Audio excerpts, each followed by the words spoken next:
buildings themselves are safe.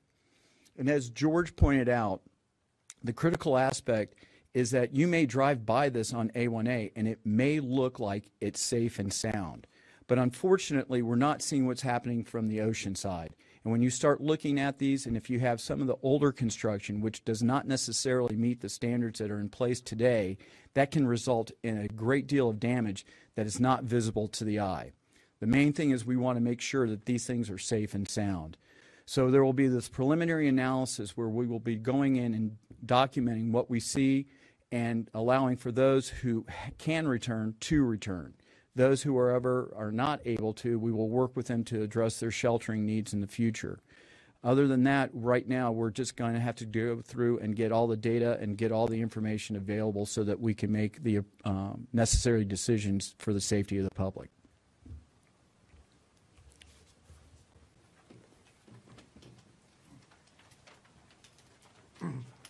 Thank you, Clay. Jim Judge, Emergency Management Director.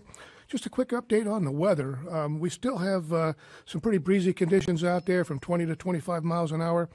We can have an occasional gust up to 40 miles an hour, but conditions are improving.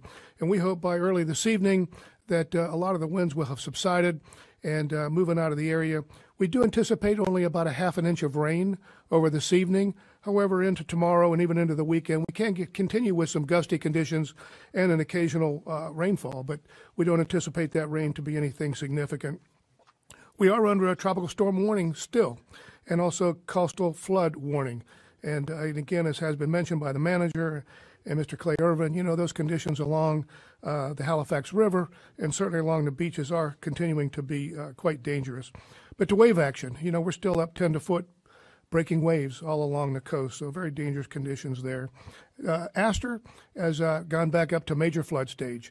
So, you know, with the fact that the northern winds have impeded the flow, and with some of the rainfall to the south, we have seen conditions all along the St. John's, but especially at Astor as we get back into flood stage.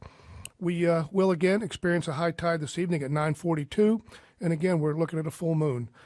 So conditions continue to be very difficult all along the beaches, and we just urge safety, as Mr. Irvin mentioned, and our director, you know, that life safety is the most important right now.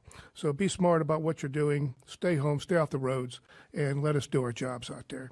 So with that, let me introduce Beach Safety Tammy Malfers. Thank you, Jim. Even though the worst part of the storm has moved on, danger is still present in our community along the beach. As stated by our county manager, there is a curfew in place for areas east of the Intercoastal Waterway. Please adhere to this curfew and give first responders the space to do their job. If you go anywhere near the beach, you're putting your life in jeopardy. The current state of the ocean is unforgiving. You might not make it out if you step foot into the water. We are flying the double red flags. There's a massive amount of debris in the water and on the beach, large waves, and strong rip currents. Beach conditions will constantly be changing over the next few days and weeks as we work to secure our coastline and assess the true extent of the damage caused by Hurricane Nicole and Ian. At this time, we are not sure when the beach will be safe to visit again, and it is extremely important to pay attention to our signs and barricades and use common sense. Your safety is our number one concern, and right now the beach is not safe. The water isn't the only danger present along the coast. We have not yet had the opportunity to assess coastal structures such as piers and walkways. Even during low tide, these structures may collapse without notice. At this time, the beach is the most dangerous place to be in the county. We will work hard as we possibly can to make it safe and accessible once again, but it's going to take time. To stay up to date with the most current beach conditions, please download our Volusia Beaches app and follow us on social media. There will be a time to return to the beach, but now is not the time.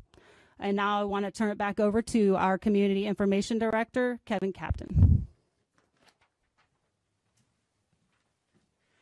Thank you, Deputy Chief Malfers.